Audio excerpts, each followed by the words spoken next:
Okay, chalo. So welcome all of you. Good afternoon. Let us start with the uh, next topic in this chapter.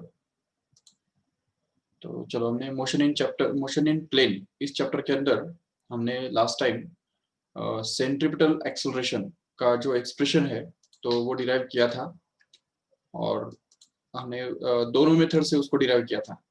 देखो सबसे पहला जो method है तो वो हमने देखा था. It is about the vector method in which we have used the method of vectors to find out the acceleration, centripetal acceleration. And in the second, actually we used the calculus method. तो हमने second इसमें calculus method use किया तो जिसके अंदर हमने yes जिसके अंदर हमने कैलकुलस मेथड मतलब डेरिवेटिव का इफेक्टिव यूज करके ये हमने देखा कि किस तरह से सेंट्रिपेटल एक्सेलरेशन निकाला जा सकता है. तो वो सब हमने देखा. Yes, so let us move further in this chapter. अभी यहाँ पे एक सिंपल सी बात समझने जैसी है कि जहाँ पे सेंट्रिपेटल एक्सेलरेशन है तो जैसे मैंने लास्ट टाइम भी आपको बताया था कि centripetal acceleration is very very much deeply connected with the centripetal force. Actually centripetal force is a force which acts on a particle which is performing a circular motion and which is acting along the radius away from the center. That is called as actually the centripetal force. And this centripetal force is given by the formula mv square upon r or mr omega square. That also we can prove it easily in 2 minutes. Let us see how can we prove the formula for centripetal acceleration and centripetal force. Okay.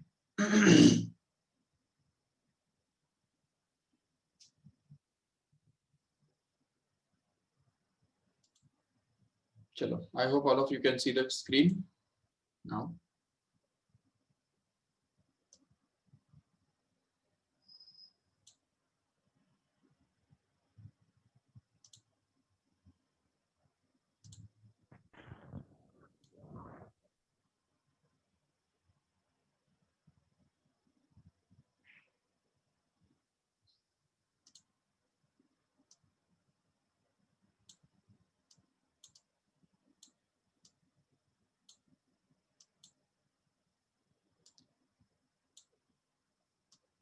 Okay. So as we have seen last time, that the centripetal acceleration is actually given by the simple formula that is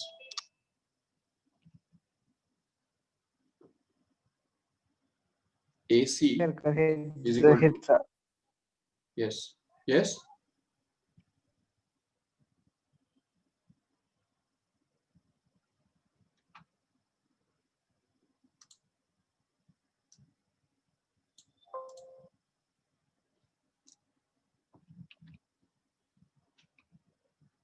Okay. See here, the centripetal acceleration is given by the formula AC is equal to R into omega square. Correct? That is the formula for centripetal acceleration. Or also, it can be given by the formula AC that is equal to V square upon R. Right? So ये भी centripetal acceleration ढूंढने के लिए formula हमारे पास है. Yes. अभी हम देखेंगे और एक फॉर्मूला हमारे पास है centripetal acceleration का जो कि हमने ऑलरेडी डिराइव किया था. So AC can also be written to be equal to V into omega, where V is going to be the linear velocity and omega is actually the angular velocity. Yes. So these are the formulae for centripetal acceleration. We can also write this formulae in vector form. तो vector form में अगर हमको इसको लिखना है तो हम लिख सकते हैं इसको इस तरह से AC bar can be actually written to be equal to minus of omega square into R bar. Correct है. एंड दिस AC bar ये जो फॉर्मूला है नीचे वाला थर्ड वाला उसको भी हम लिख सकते हैं आराम से in terms of vector form that is minus of V square upon R into R cap. Correct है.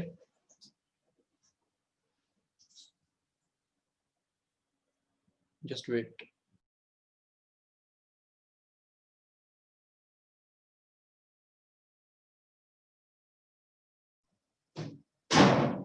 Okay. So basically, this is the centripetal acceleration, and also we can express this equation also, AC bar, which is actually going to be equal to, तो इसको भी हम लिख सकते हैं आराम से, ओमेगा बार क्रॉस वी बार. देखो अभी आप पूछेंगे ये माइनस साइन क्यों आया, उसका रीजन यही है कि एक्चुअली जब हम सर्कुलर मोशन परफॉर्म करते हैं, कोई भी पार्टिकल जब सर्कुलर मोशन परफॉर्म करता है, तो उस केस में क्या होता है ना कि इस पॉइंट पे जब पार्टिकल है, सपोज ए पॉइंट पे पार्टिकल है, तो उस समय उसका जो रेडियस वेक्टर है, तो radius vector is directed along the radius away from the centre. We can denote it by r bar, right?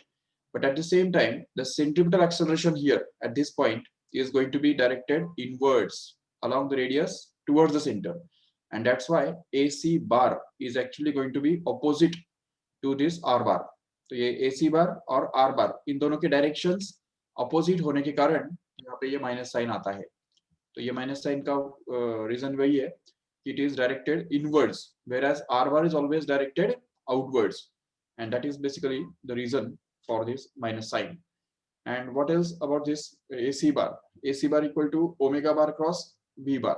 ये कैसे हमको मिला, तो वो भी हम देख सकते हैं 2 मिनट में, क्योंकि देखो सपोज एक सर्कुलर मोशन में पार्टिकल परफॉर्म कर रहा है, तो उस केस में उसका जो वेलोसिटी होता है, जब ये पार्टिकल यहाँ पे है, सपोज इस पॉइंट ए पे अगर है, तो उस समय उसका वेलोसिटी, लीनियर वेलोसिटी कौन सी डायरेक्शन में रहेगा, इनवर्ड डायरेक्शन में रहेगा, अंदर की तरफ, उसको हम लिख सकते हैं.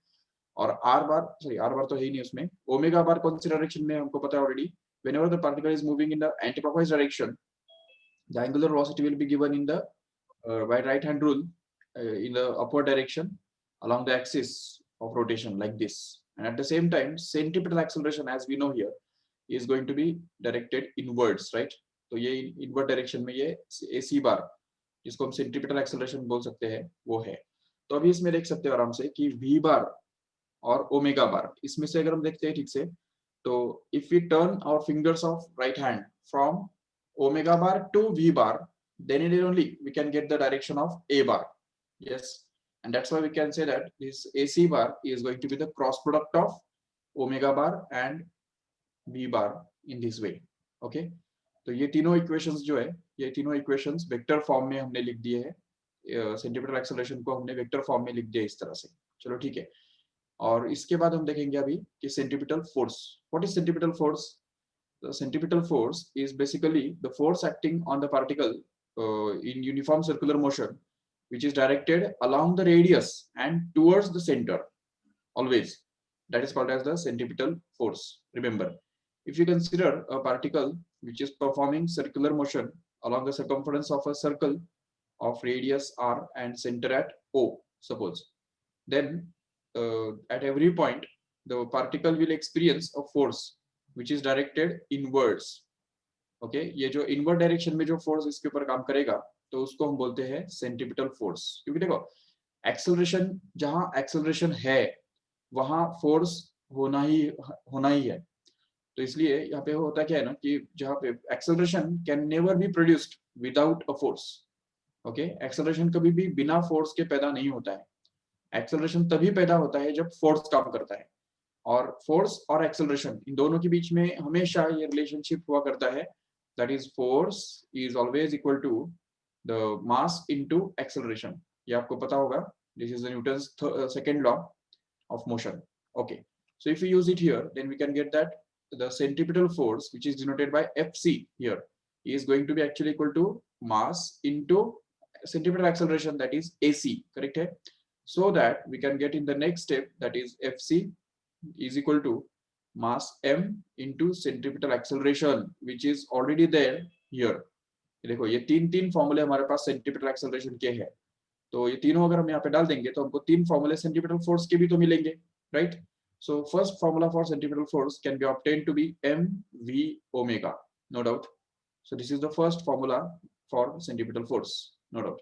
Then second formula for the centripetal force will be actually equal to this m into v omega. तो v omega के बदले यहाँ पे AC जो है, AC का दूसरा वैल्यू जो हमारे पास है वो भी हम डाल सकते हैं आराम से, तो जिससे हमको ये मिल जाएगा m r omega square. This is the second formula for centripetal force, remember. And the third one can also be developed here, that is the centripetal force can be also expressed as m into AC, where AC is going to be v square upon r here, so that we can get this as FC is equal to m into, अब यहाँ पे AC के बदले क्या आने वाला है, v square upon r आने वाला है, करेक्ट है। तो ये देखो v स्क्वायर अपॉन r हमने डाल दिया, जिससे ही हमको मिलेगा FC का तीसरा फॉर्मूला, जो कि simply mv square upon r ये है। So this is going to be the third formula for finding the centripetal force. Remember, so these are the three formulae for centripetal force. We can see clearly. Okay. तो ये learn करो बिल्कुल जल्दी, क्योंकि यहाँ पे ये सेंटीपिटल फोर्स जो है, तो सेंटीपिटल फोर्स का जो फॉर्मूला है वो लर्न होना जरूरी है। सो सेंटीपिटल एक्सेलरेशन अलग है। सेंटीपिटल एक्सेलरेशन का फॉर्मूला हमारे पास है आर ओमेगा स्क्वायर या वी स्क्वायर अपॉन आर, या तो फिर v into omega, no doubt. But centripetal force is also there, and centripetal force is given by the formula that is mr omega square or mv omega or mv square upon r, no doubt. अच्छा, अभी यही फॉर्मूले अगर हमने vector form में अगर देखा, vector forms, तो कैसे देखेंगे, देखो।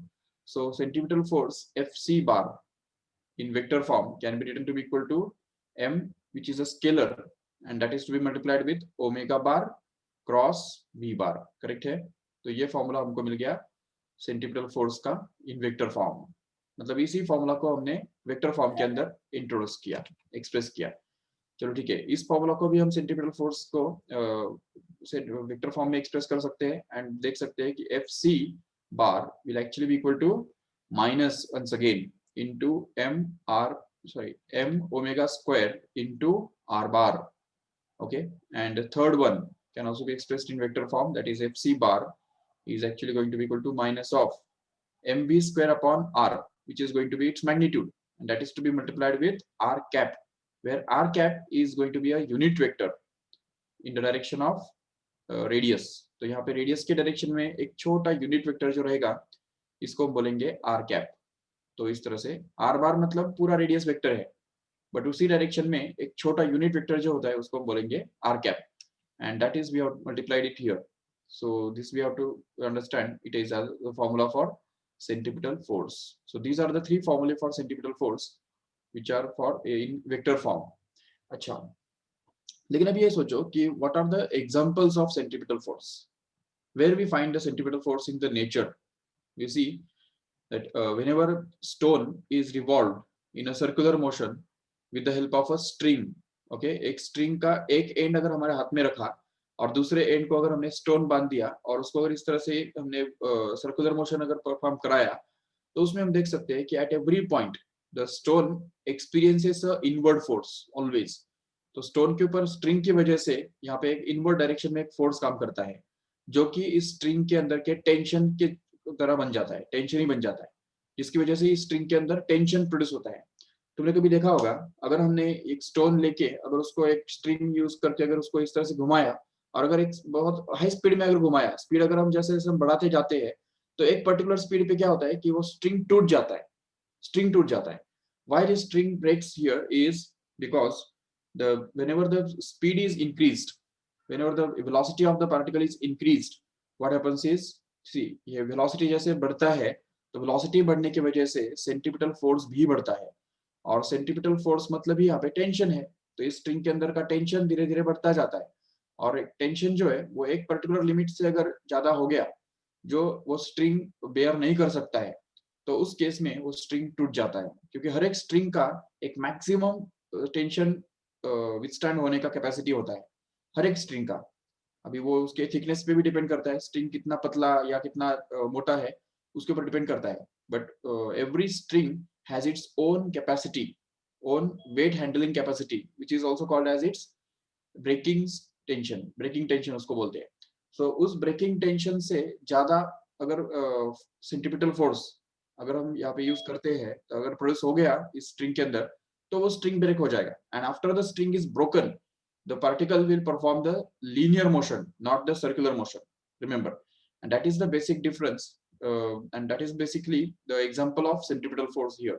So here the centripetal force जो है यहाँ पे कौन काम कर रहा है, कौन सा फोर्स यहाँ पे centripetal force के जैसा काम कर रहा है, tension in the string here is going to act as a centripetal force here, no doubt.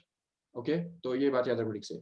As an another example you can understand, centripetal force का एक दूसरा एग्जांपल हम समझ सकते हैं आराम से, दैट इज अबाउट, देखो, moon always revolves around the earth in a circular orbit, correct है? ये सपोज अर्थ है और ये सपोज मून है जो उसके आसपास घूम रहा है इस तरह से सर्कुलर ऑर्बिट के अंदर। तो हम देखते हैं कि what binds the moon to revolve around the earth in a circular orbit. अभी अर्थ और मून के बीच में कौन सा रस्सी बंधा हुआ है जो मून घूमता रहता है? तो रस्सी तो कोई है नहीं, दिखने वाला रस्सी तो कोई नहीं है। लेकिन एक हम बात समझ सकते हैं कि अर्थ जो है, अर्थ और मून, इन दोनों के बीच में जो ग्रेविटेशनल फोर्स काम करता है, अर्थ attracts everything towards itself, right? तो अर्थ के अंदर एक कैपेसिटी है जो वो हर एक बॉडी को अपनी तरफ खींच लेता है, तो that is called as a gravitational force.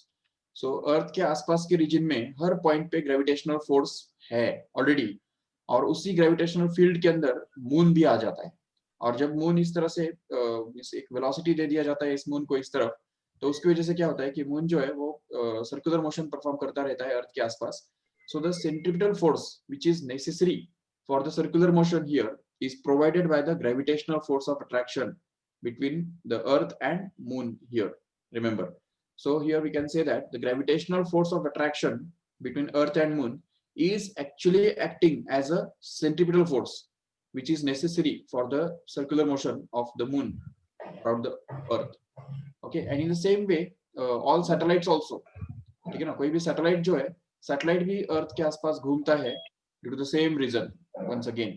Even ultimately हम ये भी बोल सकते हैं कि सन के आसपास जो अलग अलग प्लैनेट्स घूमते हैं, देखो ठीक से, this is suppose sun and all the planets revolve around the sun in a circular orbit, and the centripetal force which is necessary for the circular motion of all these planets is also provided by this gravitational force of attraction between the sun and the planet actually। तो planet के ऊपर जो सन का force exert होता है, gravitational force, उसी की वजह से प्लैनेट जो है वो सर्कुलर मोशन के अंदर घूम पाता है। अगर सन और प्लैनेट के बीच में कोई ग्रेविटेशनल फोर्स नहीं होता, सीधी बात है कि जो प्लैनेट है वो स्ट्रेट लाइन में निकल जाता। There was no reason why the planet will revolve around the sun in a circular orbit.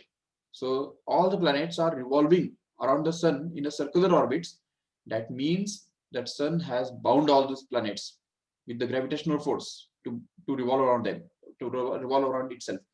तो सन के आसपास घूमने के लिए सारे प्लैनेट्स बंधे हुए हैं, क्योंकि सन के द्वारा हर एक प्लैनेट के ऊपर ग्रेविटेशनल फोर्स काम करता है, और वो gravitational force actually centripetal force के जैसा ही काम करता है। That is an example of centripetal force, we can see clearly. Again, electron revolves around the nucleus in an atom due to the centripetal force which is exerted by the nucleus which is positively charged on the electron which is negatively charged। तो ये तो तुमको पता होगा, electron के ऊपर negative charge होता है और न्यूक्लियस के ऊपर पॉजिटिव चार्ज होता है।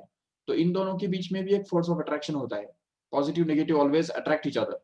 So here we can see the negative charged electron experiences a force towards the positive charged nucleus, and this force actually acts as a centripetal force which is necessary for the circular motion of this electron around the nucleus in circular orbit।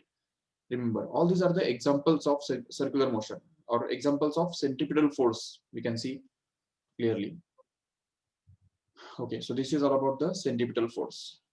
Okay, now we can see the next topic in this chapter, that is about conical pendulum। See here, conical pendulum। What is conical pendulum? देखो एक diagram में पहले बनाता हूँ जिससे तुमको clear होगा कि what is conical pendulum।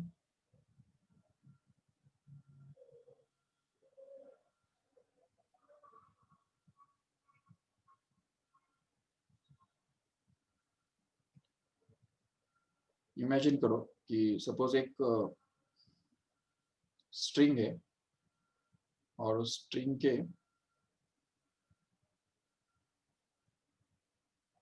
Last and point पे हमने एक हेवी बॉल अटैच कर दिया है।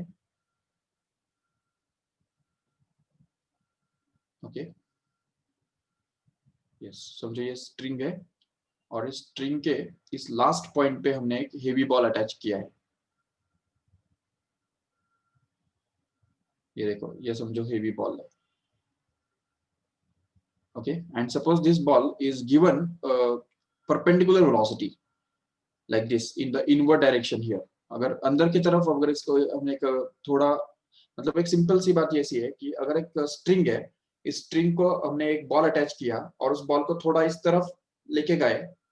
सपोज मैं पहले चाहिए तो आपको नहीं, सॉरी, ठीक है। सो इस तरह से अगर यहाँ पे अगर इसको हमने एक पुश दिया तो ऑटोमेटिकली क्या होगा कि this ball will perform a circular motion like this, right. तो ये जो सर्कुलर मोशन परफॉर्म हो रहा है इसको बोलते हैं कोनिकल पेंडुलम। ओके, तो इस तरह से हम देख सकते हैं कि कोई भी एक बॉल अगर स्ट्रिंग के साथ अटैच किया जाए और उसको अगर हम सपोज यहाँ पे थोड़ा सेंटर से थोड़ा दूर लेके जाएंगे और अगर यहाँ पे एक परपेंडिकुलर अंदर की डायरेक्शन में अगर एक वेलोसिटी दे देंगे तो उसकी वजह से वो एक सर्कुलर मोशन परफॉर्म करेगा। It will perform a circle along this horizontal and in horizontal plane, and that is the motion of the conical, this motion is called as the conical pendulum, remember, इसको ही conical pendulum बोलते हैं। चलो ठीक है, अभी इस conical pendulum का time period हमको ढूंढ के निकालना है। Okay, remember what we have to find out is you have to find out the time period, means how much time is taken by this conical pendulum to revolve completely is to be found out. So let us try to find out time period of revolution of this conical pendulum. Okay, how we can do that? So see here, तो उसके लिए एक और एक line हम draw करेंगे जिसको central line बोल सकते हैं यहाँ पे। Yes, this is the central line जो कि वर्टिकल रहेगा ऐसे। ये देखो, सेंटर और पॉइंट ऑफ प्रोजेक्शन या पॉइंट ऑफ सपोर्ट, इन दोनों को वो ज्वाइन करने वाला लाइन रहेगा, right. And when this conical pendulum will start revolving around in a circle in or along the circular orbit, we can see what are the forces acting on this conical pendulum. You can list out them. First of all, we'll consider some things, मतलब कुछ assumptions यहाँ पे कर देंगे। जैसा कि हमको पता है कि conical pendulum का जो string का जो length है, तो string के length को हम बोल देंगे L, चलेगा। L is actually going to be the length of this string, okay, and suppose that R is going to be the radius of circular orbit, and suppose H is actually going to be the height of this conical pendulum, and suppose theta is the angle made by this string with vertical, okay. And now we'll just discuss about the forces acting on this conical pendulum in this position. So what are the forces acting on this conical pendulum? We can enlist them. तो सबसे पहले हमको पता चलता है the force acting on this conical pendulum will be the weight of the conical pendulum, ठीक है। उसका खुद का जो वेट है वो यहाँ पे एक्ट करेगा डाउनवर्ड डायरेक्शन में, करेक्ट है। ये पहला फोर्स हो गया उसके ऊपर काम करने वाला। दूसरा फोर्स हम बोल सकते हैं यहाँ पे टेंशन इन दिस स्ट्रिंग, ठीक है ना, which is acting along the string here. और तीसरा जो फोर्स हम बोल सकते हैं यहाँ पे, it is a centripetal force which is acting along this direction. देखो ठीक से। एंड एक्चुअली ये भी एक बात समझो इसमें ठीक से कि कोई भी सर्कुलर मोशन में पार्टिकल जब घूमता है तो इस सेंट्रीफ्यूगल फोर्स का की वजह से, मतलब सेंट्रीपिटल फोर्स जो है उस मतलब centripetal force is going to be acting in the inward direction and it's a real force. But actually just wait a minute.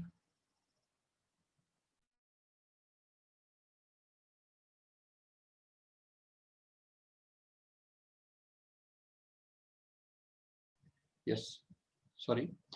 Okay, so basically जो मैं बात कर रहा था कि whenever a particle is performing a circular motion in the circular orbit, what happens is one more force acts on this particle which is along the radius away from the center. अगर ये particle यहाँ पे है तो उसके ऊपर इस direction में एक फोर्स काम करता है, आउटवर्ड डायरेक्शन में। यहाँ पे जाता है वो पार्टिकल तो इस डायरेक्शन में वो फोर्स काम करता है, यहाँ पे जब जाएगा वो पार्टिकल तो आउटवर्ड डायरेक्शन में, मतलब इस तरफ ये फोर्स काम करेगा। So at every point, the centrifugal force will be acting in the outward direction in this way. That is actually called as the centrifugal force, which is also denoted by Fc. Remember, Fc. Okay, centrifugal force.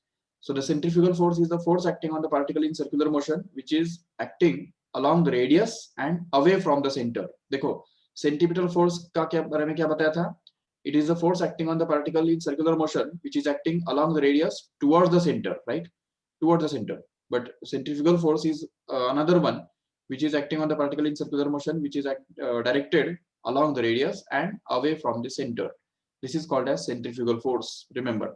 And this centrifugal force is actually the force which has to be assumed, whose existence has to be assumed in order to apply all the Newton's laws on the inertial frame of non-inertial frame of reference.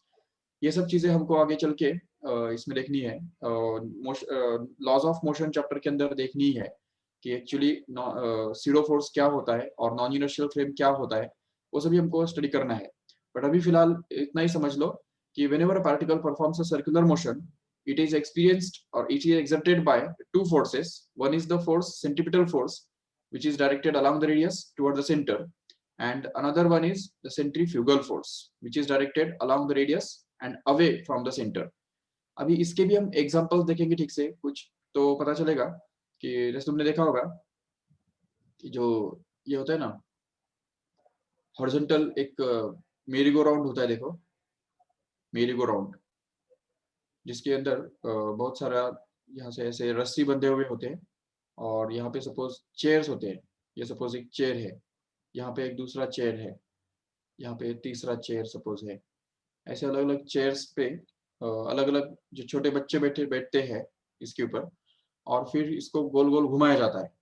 ठीक है, जैसे हम इसको घुमाते हैं तो when it starts revolving with a high speed, जब ये फुल स्पीड से रिवॉल्व करना लगता है तो हर एक चेयर जो है ना वो ऐसा हो जाता है. देखो, देखा कभी? Every thread just bends outwards. तो ये हर एक थ्रेड जो है वो आउटवर्ड डायरेक्शन में इस तरह से बेंड होता है. और ये जो है ये एक बेस्ट एग्जांपल है सेंट्रीफ्यूगल फोर्स का, because we can understand what is the force which is trying to pull these chairs outwards. Outward direction में कौन इसको pull कर रहा है? That is actually the centrifugal force, which is acting on the particle, every particle which is performing circular motion, which is acting directed along the radius and away from the center. Remember, so this is called as the centrifugal force. ये उसका एक example है. और दूसरे बहुत सारे examples भी हम देखते हैं डेली लाइफ के अंदर. अगर थोड़ी आंखें खुली रखो तो तुमको सेंट्रीफ्यूगल फोर्स के और भी बहुत सारे कई सारे एग्जांपल्स मिल जाएंगे आराम से. ठीक है ना? देखो ठीक से जैसे तुमने देखा होगा वॉशिंग मशीन के अंदर जो स्पिनर होता है, स्पिनर. ठीक है, whenever we put some wet cloths in this spinner and revolve this spinner at a very high speed. तो जब इसको हम बहुत हाई स्पीड पे जब रिवॉल्व करते हैं तो क्या होता है कि सभी कपड़े जो है वो कपड़ों के अंदर के जो ड्रॉपलेट्स है, इन ड्रॉपलेट्स के ऊपर एक सेंट्रीफ्यूगल फोर्स काम करता है, जिसकी वजह से ये ड्रॉपलेट्स आउटवर्ड डायरेक्शन में थ्रो किए जाते हैं. And because of that these droplets can pass through small holes which are made here in the spinner, and because of that these all droplets are collected at the bottom here through these holes, and because of that only the cloths can dry. We get dry cloths when we revolve them in the spinner. तो spinner के अंदर एक 2 minute revolve करने से क्या होता है, ये कपड़े सूख जाते हैं, मतलब उसमें से पानी खींच लिया जाता है. Who extract the water from the cloths in the spinner is the centrifugal force.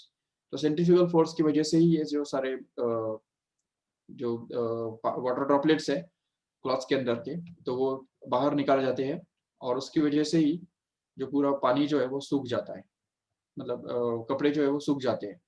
तो ये समझ के रखो ठीक से. Even we can give many examples of centrifugal force in day-to-day life. Even you must have been seen the centrifuge which is there in the laboratory.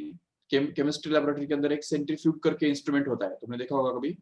देखो इस type का होता है वो, इसके अंदर एक शाफ्ट होता है जो एक बेस के ऊपर रखा हुआ होता है, and it is driven electrically. यहाँ पे एक बटन होता है और ये बटन स्टार्ट करने से ये शाफ्ट जो है वो घूमता है हाई स्पीड में, और इस शाफ्ट को एक हॉरिजॉन्टल बार भी कनेक्टेड होता है।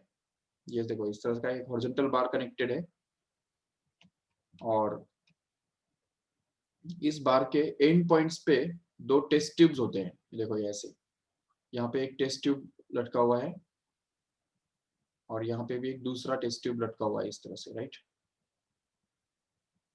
ओके, अभी इन दोनों टेस्ट ट्यूब्स के अंदर कुछ लिक्विड भरा जाता है। अब ये दोनों टेस्ट ट्यूब्स जो है वो सेम साइज के होते हैं एंड सेम अमाउंट में लिक्विड दोनों टेस्ट ट्यूब्स के अंदर भरा जाता है। ये देखो इस तरह से, suppose we fill some liquid which contains some solid and we have to separate that solid from that liquid. Suppose कुछ डिजॉल्व सॉलिड जो है वो इसके अंदर हमने डाल दिया, डिजॉल्व सॉलिड का लिक्विड इन दोनों के अंदर हमने डाल दिया और इसको स्टार्ट किया। जैसे ही स्टार्ट करते हैं तो ये शाफ्ट घूमने लगता है, इसके साथ ये हॉरिजॉन्टल बार भी घूमने लगता है इस तरह से। और जैसे जैसे घूमता है तो ये जो टेस्ट ट्यूब्स है वो पहले टिल्ट हो जाते हैं इस तरह से, और उसके बाद फाइनली जो है वो हॉरिजॉन्टल हो जाते हैं इस तरह से। ये देखो दोनों टेस्ट ट्यूब्स बिल्कुल हॉरिजॉन्टल बन जाते हैं and they will be rotating like this in this way here, and we can see जब ये टेस्ट ट्यूब्स घूमते हैं इस तरह से, so the centrifugal force acting on the solid particles which are dissolved in the liquid here makes them to sink at the bottom। तो यहाँ पे बॉटम पे कलेक्ट होने के लिए वो उसको फोर्स करता है।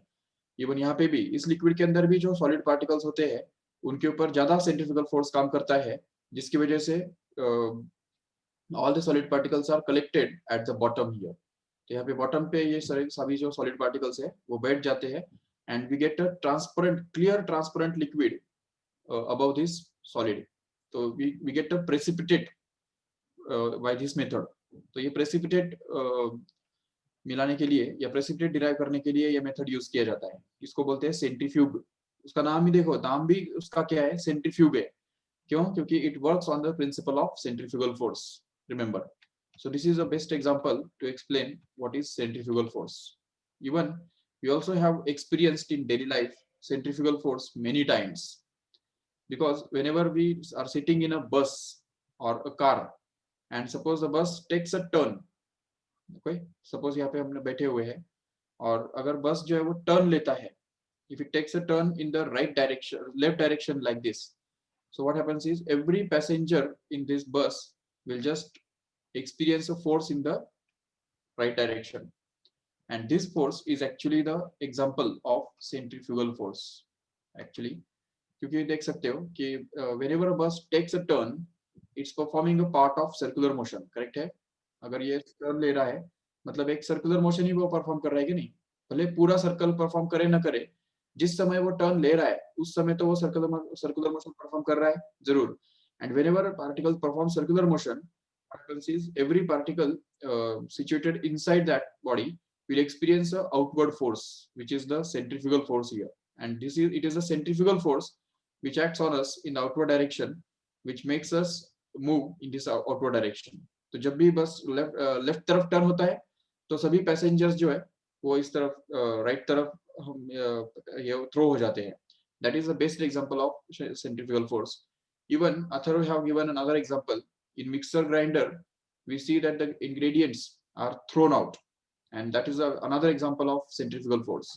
Even we can also understand we can get many examples of centrifugal force in your day-to-day life। you can put them in the chat box।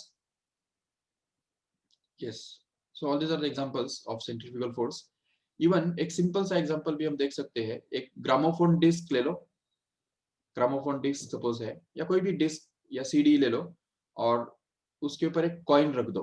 ठीक है, ये कॉइन रख दिया हमने और इस डिस्क को हमने घुमा दिया। सपोज एक हाई स्पीड पे अगर हमने इसको घुमा दिया एक एक्सिस के अबाउट इस तरह से, तो जैसे ही ये घूमेगा तो उसकी वजह से क्या होगा कि डिस्क के साथ ये कॉइन भी चिपक के घूमता रहेगा, no doubt circular motion perform करेगा।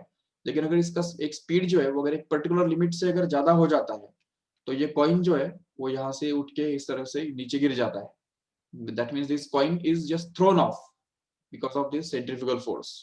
even छोटे छोटे बच्चे बचपन में कभी कभी आपने भी किया होगा, मे भी स्टूडेंट लाइफ में, कि फैन के ऊपर कोई कोई क्या करता है, चौक रख देता है कि नहीं? तो फैन जो होता है, जब जब फैन बंद है तो उस फैन के ऊपर ऐसा एक चौक रख देते हैं, और जब फैन चालू होता है तो वो चौक जो है वो दूर जाके गिरता है. That is again again another example of centrifugal force. Okay, yes, very good. और और कोई एग्जांपल दे सकते हो सेंट्रीफ्यूगल फोर्स का?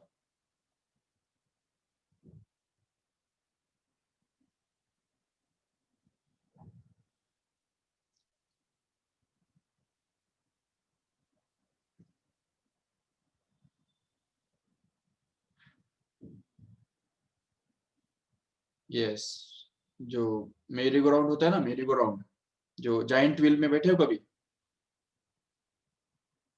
जाइंट व्हील होता है, उसके अंदर भी इस तरह के चेयर्स होती या ऐसे सीट्स होते हैं, और हर एक सीट्स के अंदर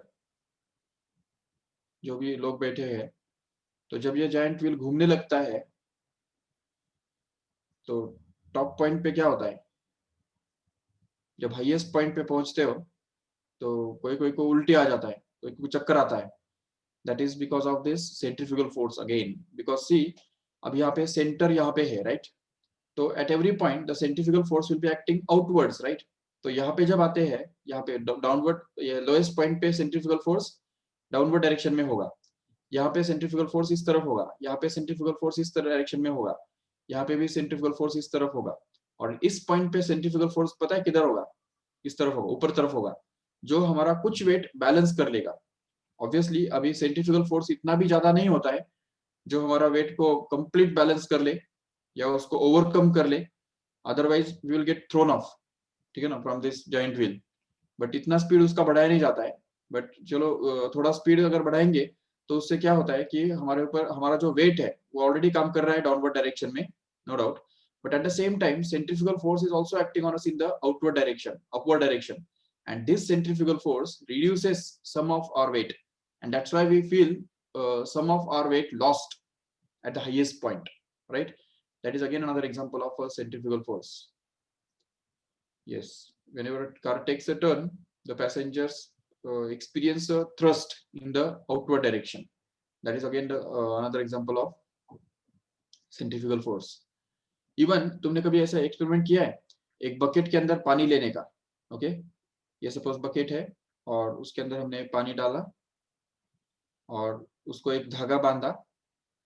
ठीक है, ये देखो इस तरह से, ये बकेट है, इसको इसके अंदर हमने पानी डाल दिया है और इसको धागा बांध दिया और उसको घुमाया गोल गोल. पहले थोड़ा थोड़ा थोड़ा स्पीड लेने के लिए उसको थोड़ा हमको स्पीड लेना पड़ेगा. जैसे हम इसको ऑसिलेट करते हैं, पहले धीरे धीरे ऑसिलेट करेंगे और उसके बाद पूरा अगर सर्कल कंप्लीट करेंगे तो भी ये जो बकेट में से जो पानी है, तो वो हाईएस्ट पॉइंट पे जाने के बाद भी बकेट उल्टा हो जाता है, पानी ऊपर रहता है ऐसे, और ऐसा पोजीशन होता है, फिर भी पानी नीचे गिरता नहीं है. Why does it spill out? Why the water in bucket doesn't spill out even at a highest point? Just because centrifugal force acting on this water particles at the highest point here is acting in the upward direction, which is very much strong, or which is very much larger than the weight of this water in the bucket. तो ये पूरा जो bucket के अंदर जितना भी water है, उसका वेट जो काम कर रहा है डाउनवर्ड डायरेक्शन में, उससे भी ज्यादा सेंट्रीफ्यूगल फोर्स इसके ऊपर काम करता है. और इसी की वजह से ये हाईएस्ट पॉइंट पे भी जाके ये वाटर जो है वो नीचे गिरता नहीं है, बल्कि वो उसके साथ ही चिपक चिपक के रहता है.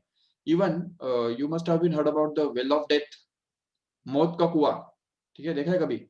मौत का कुआं के अंदर जो टू व्हीलर ड्राइवर जाता है तो पहले छोटे छोटे सर्कल्स लेता है और उसके बाद फिर वर्टिकल सर्कल्स भी लेने चालू करता है. और जब वो वर्टिकल सर्कल लेता है तो एक समय ऐसा होता है कि जब वो हाईएस्ट पॉइंट पे इस सरफेस के कांटेक्ट में होता है नीचे से, तभी भी वो नीचे गिरता नहीं है. That is why, because centrifugal force is balancing its weight at the highest point. तो हाईएस्ट पॉइंट पे क्या होता है, centrifugal force is going to be acting in the upward direction, and at the same time weight is acting in the downward direction. But since centrifugal force is greater than the weight of the vehicle and the person itself, and that's why the person doesn't fall down. Even speed breaker का भी example दे सकते हैं, या flyover bridge देख सकते हो आराम से। फ्लाईओवर ब्रिज के ऊपर से भी जब व्हीकल गुजरता है टॉप पॉइंट पे, तो we feel a weightlessness at that highest point. Even sometimes the vehicle just flies or just loses the contact with the floor at the highest point. And that is again because of the centrifugal force which is acting in the upward direction, which balances the weight of the vehicle and person here in this way. Even roller coaster के अंदर भी हम कई बार ये experience करते हैं। Centrifugal force जो है वो कई बार हम एक्सपीरियंस करते हैं रोलर कोस्टर के अंदर। जब हाईएस्ट पॉइंट पे जाते हैं तो we feel like we are just floating in air. That is because the centrifugal force is acting in the upward direction which balances all of our weight. Okay, and these are all the examples of the centrifugal force we can see clearly. And okay, तो ये सब centrifugal force के examples है। तो इसलिए इस particle के ऊपर भी, जो कोनिकल पेंडुलम के अंदर जो पार्टिकल घूम रहा है यहाँ पे, उसके ऊपर भी कौन से फोर्सेस काम कर रहे होंगे, चेक करो एक बार ठीक से। तो हम देख सकते हैं आराम से, सबसे पहला फोर्स होगा उसके ऊपर काम करने वाला, वो है उसका वेट, जो कि डाउनवर्ड डायरेक्शन में काम करेगा। बिल्कुल। दूसरा फोर्स उसके ऊपर काम करने वाला जो है, तो वो है उसका centrifugal sorry tension in the string here. So tension in the string will be acting in the along the string here like this। तो ये इस डायरेक्शन के अंदर स्ट्रिंग का टेंशन काम कर रहा होगा। और तीसरा फोर्स जो काम कर रहा है वो है सेंट्रीफ्यूगल फोर्स, राइट। तो centrifugal force will be acting along the radius and away from the center here like this। Okay, तो ये डायरेक्शन में सेंट्रीफ्यूगल फोर्स काम कर रहा होगा, देखो ठीक से। और इसमें yes, this is the third force which is active on this particle in circular motion in conical pendulum। Okay, तो इन तीनों फोर्सेस के बारे में अगर हम ठीक से स्टडी करते हैं तो पता चलेगा। ये जो फर्स्ट फोर्स है, the first force is the weight of the particle which is acting in the downward direction, which will be denoted by mg। okay, the second force will be the tension in the string which is acting along the string here in this way, and the third one is going to be the centrifugal force fc। अभी इन तीनों forces का equilibrium कैसे होता है और उससे कैसे equations बनाए जा सकते हैं और उससे किस तरह से हम टाइम पीरियड का एक्सप्रेशन ढूंढ सकते हैं, ये सब चीजें हम कल के लेक्चर में देखेंगे। ठीक है, तो आज के लेक्चर में हमने सिर्फ सेंट्रीफ्यूगल फोर्स के बारे में डिटेल में देखा, और जो कोनिकल पेंडुलम जो है, तो उस कोनिकल पेंडुलम का सेटअप सिर्फ देखा। So in the next lecture we will just discuss about the actually time period, how to find out the expression for time period of a conical pendulum, we'll see in the next lecture tomorrow। yes, so tomorrow ये chapter खत्म हो सकता है up to the theory level at least, and we'll just continue the numericals after that। okay, one more announcement was there for all the students। actually आपका जो app है, nuclear academy का जो ऐप आप यूज कर रहे हो, और इवन गनिमी का भी, जो गनिमी के जो स्टूडेंट्स यहाँ पे अटेंड कर रहे हैं, तो उनके लिए भी कि आपका दोनों एप्स जो है वो अपडेट हो चुके हैं। सो अपडेट उसका प्ले स्टोर पे अगर आप जाएंगे तो आपको वो अपडेट करने के लिए पूछेगा। So please update the app so that you can get more features in the new app.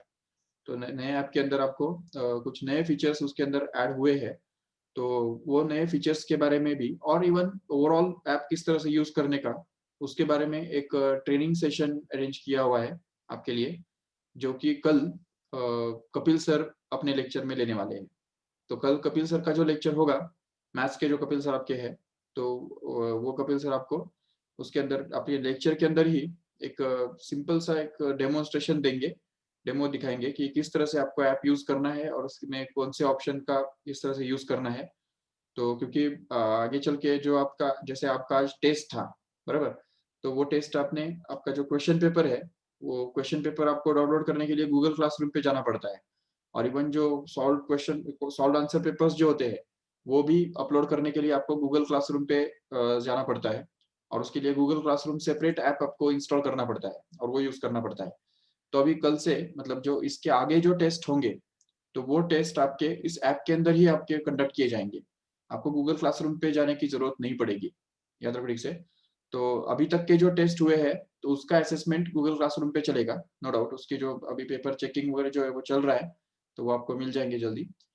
But इसके आगे जो टेस्ट होंगे, ठीक है, मतलब आपकी नेक्स्ट सैटरडे का जो टेस्ट रहेगा, वो सैटरडे का टेस्ट एक्चुअली गूगल क्लासरूम पे अपलोड नहीं किया जाएगा, वो आपके इसी क्लासरूम इसी ऐप के अंदर अपलोड किया जाएगा, और उसके जो सॉल्यूशंस है या उसके जो आंसर शीट्स है, तो वो भी आपको इसी ऐप के अंदर फोटो निकाल के आपको अपलोड करने हैं, पीडीएफ बनाने की भी जरूरत नहीं है। ओके, तो पीडीएफ बनाने की जरूरत नहीं है, सीधा आपको सिर्फ फोटो कैमरा ओपन करना है और सिर्फ जो क्रॉप करके वो इमेज फॉर्म में ही अपलोड कर देना है, और वो अपलोड हो जाएगा। तो बिल्कुल सिंपल थोड़ा सा किया गया है के लिए। तो that is the training session which will be required to give to you about the app, that will be conducted tomorrow in Kapil sir's lecture, either at 4 o'clock or maybe 5 o'clock, timing may differ, but Kapil sir के lecture, जब भी Kapil sir का lecture होगा तो उसके अंदर वो आपको एक ट्रेनिंग देंगे उसके बारे में, ऐप किस तरह से यूज करना है उसके बारे में। Okay, that's all from my side, so let us stop here. Thank you all of you.